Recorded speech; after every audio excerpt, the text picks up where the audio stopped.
Okay, we basically finished Rosh Chodesh and Kiddush Levana. So now what we're going to do for a while is the laws of Shabbos, practical laws of Shabbos. But to give an introduction, we know there are what's called in the Mishnah 39, the Mishnah says 40, but it means 39, biblical prohibitions on Shabbos. Now, what do we learn out? When the Torah says, this is a misconception people have. When the Torah says, Leisase kol malacha, simply it's translated in English, you shouldn't do any work. Now, in English, work means when you work hard. Flicking a switch is not called work. Driving a car is not called work. So what does it mean when the Torah says, Leisase kol malacha, you're not allowed to do any work on Shabbos? What is the definition of work? So the Gemara learns out from various different places besides Hashem told Moshe Rabbeinu at Har Sinai. The Gemara learns out things that were done in the Mishkan, in the construction of the Mishkan, and according to many Rishonim also in the bringing of the Korbanos to the Beis Hamikdash. That is considered forbidden malacha on Shabbos. Now what is the definition of malacha? Malacha does not mean work. Malacha when it comes to Hilchos Shabbos means creativity. And it's very easily understood. Hashem created the world in 6 days. He didn't work. There's an expression in Chazal, the Gemara says, Lei ba'amal v'lo bi'yagia bara HaKadosh Baruch Hu selamei. God didn't work. He didn't work hard, he needed a rest. Hu amar v'yei. Hashem said and it became. So what did Hashem do in the 6 days of creation? He didn't work. He created. So the definition of malacha and Shabbos, what are we forbidden to do? Again, what's the concept of Shabbos? Hashem created in 6 days and rested on the 7th, which means on Shabbos is forbidden to create. So what is the definition of creativity? What is considered in Torah something called creativity? So Chazal learned it out from, again, like we just said, from various different places. One is at the beginning of Parshas Vayakel, when Moshe Rabbeinu came down from Har Sinai. Vayakel Moshe is called Adas B'nai Yisrael. Moshe Rabbeinu gathered all the Jews together. Rashi says it was the day after Yom Kippur when he came down with the second set of luchos. And he said, he was telling them all the laws of constructing the Mishkan. And right before that, he gave an introduction. Sheishes Yom Tiyasa Malacha. 6 days you can work, and Shabbos you're not allowed to work. That was the opening introduction, and then he went into the actual building of the Mishkan. Why is the Torah putting Shabbos next to Mishkan? So a few things. Number one, to teach us building the Mishkan does not desecrate Shabbos. One might think building the Mishkan is so important you could desecrate Shabbos. So it says you can't. And the second thing the Gemara says, we learn out from there what is the definition of something called creativity. That is something which was done in the Mishkan. Now when it comes to Shabbos, there are what's called primary categories, which are Aves Malachas, and then you have Tuldes, the offshoots of the Malacha. Now the Aves Malacha the Av Malacha means something that was done in the Mishkan as it is. Okay? Something that is very, very similar, but not exactly done in the Mishkan. That is what's called a tulda, an offshoot. Now, an offshoot has the same biblical prohibition as if you did the Av Malacha. Okay, there are differences between, but practically speaking, the definition, whether it's an Av, a primary category of a Malacha, I'll give you a simple example. The Av Malacha in the Mishkan is what's called Dosh.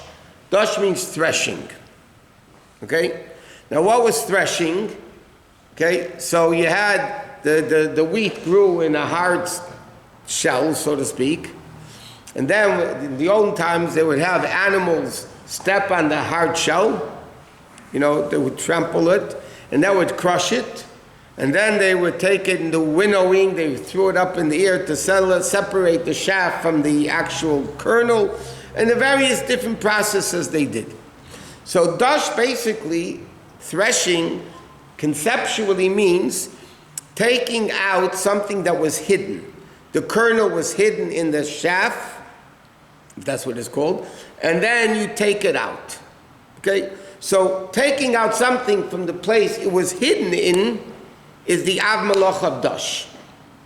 Therefore, what would be a tulda of that? Exactly the same thing, but not the way it was done in the Mishkan, is Schita. You take a grape and you squeeze wine out of a grape, or you take olive and squeeze oil out of the olive. It's the same thing. The wine was concealed in it, and now you're squeezing it. So it's exactly like Dash, except that wasn't done in the Mishkan. So therefore, it's a tulda. Okay, so that is, now, there's 3 dinim when it comes to the Shabbos. One is chayev, which means you're biblically prohibited. One is it's forbidden, but only rabbinically forbidden. And the third category is what's called mutar, you're allowed to do it. Okay? Now, there's a lot of details which we will learn slowly, patiently. We will learn the various different major concepts. No, it's very important before you learn the laws of Shabbos to understand the major concepts of Shabbos, because then everything fits into place. Chayiv means, when is a person chayiv? What does chayiv mean? You're biblically obligated. Now what does that mean? So the din is like this. If you you did it intentionally, I know it's Shabbos, I know I'm not allowed to do it, I was warned by 2 witnesses immediately prior to the act, okay, and I did it anyway, so then in biblical times you would get skila, you get stoned. Okay? If you did it intentionally but you weren't warned, there were no witnesses, and I know it's forbidden on Shabbos, I'm going to whatever it is, I'm going to do it anyway. Then the punishment is karis. What is karis?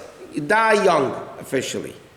In the time of the Bais Din, it was either before 50 or 60, depending, Bavli and Yerushalmi, what's karis and Misa B'dei Shemayim, which one's which. So if you did it intentionally and you were warned by witnesses, okay, and witnesses caught you doing the act, you would get skila, stoning.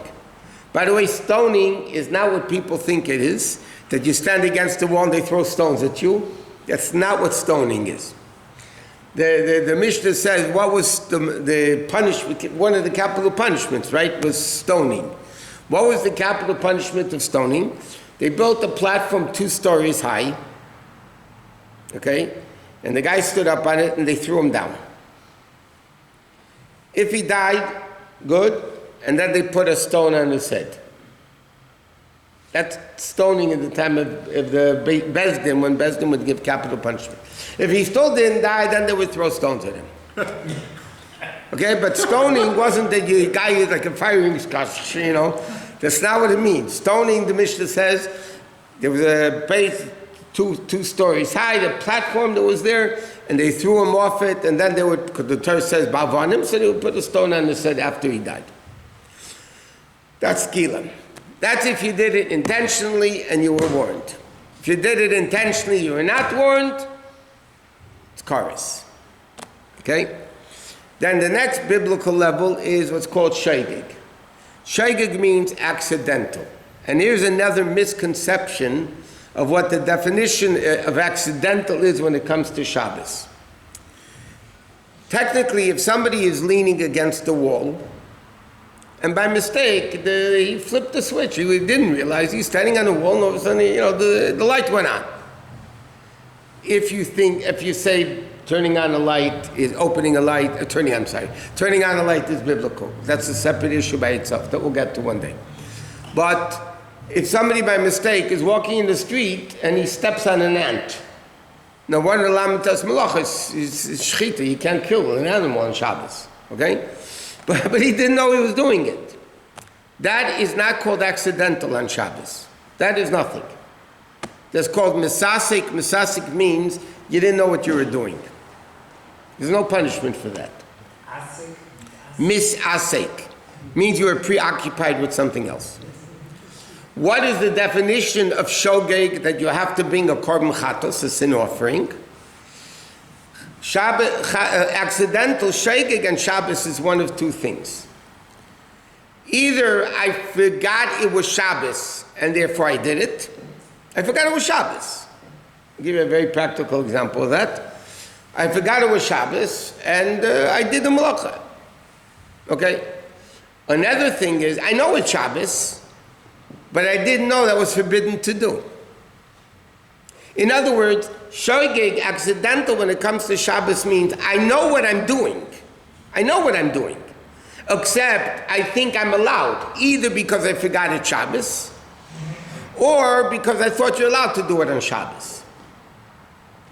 Or another classic case of example is, what you ask Rav Shaila, am I allowed to write on Shabbos? Okay? And the Rav said, yeah. Rav was a big scholar, he didn't know you can't write on Shabbos, and he said, yes, you're allowed to write. And he made a mistake. So again, you knew what you were doing, you thought you were allowed to do it because the rabbi told you could do it, but the fact is you weren't allowed to do it. Okay? So that is the classification. I'll give you a very simple example, where you forgot it's Shabbos, but you know what you were doing. You wake up in the morning, you're half asleep, yeah? And you're half asleep, you turn on the radio.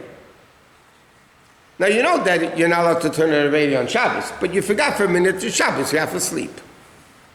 Okay, but you know what you were doing. I knew I was turning on the radio. Okay, if that's biblical, let's say. But that would be a case where I forgot it was Shabbos.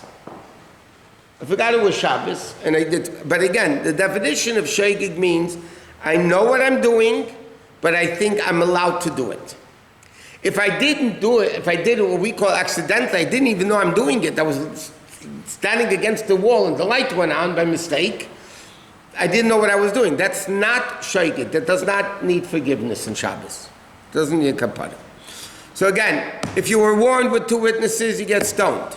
If you did it intentionally and you weren't warned, nobody saw you, Hashem gives you kares. And if you knew what you're doing but you thought it was allowed, that's called shogeg, that would need a korban chatas. What?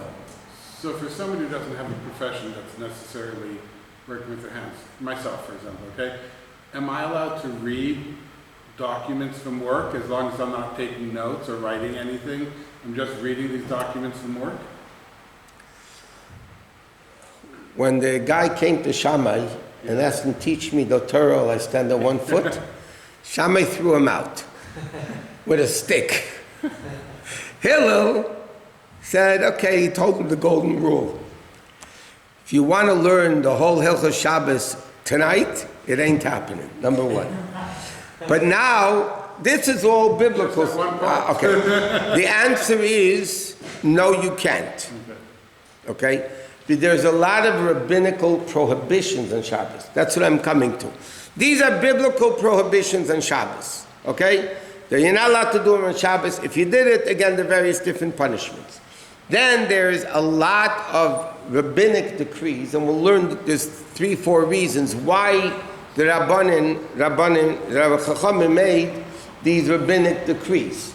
There's a lot of reasons. One is, for instance, that you're not allowed to read certain things on Shabbos. There's a lot of details which we're going to, but if it's rabbinically forbidden. Because you can technically have an example. If you only keep biblical law, okay, a guy would be able to live in a city, okay, and you can have business, you can do buying and selling on Shabbos, which is not biblically forbidden, by the way. You can buy and sell on Shabbos. You can do a ton of things on Shabbos. You can carry all over the place without an air, biblically. You know, and so what would Shabbos look like? So there's a lot of reasons why the Chacham said you can't do certain things to keep the sanctity of Shabbos, and it's based on a pasuk, you know, Im Toshim Shabbos Raglacha. So there's a lot of dinim, and we're going to discuss each one of the different categories, why, when it applies.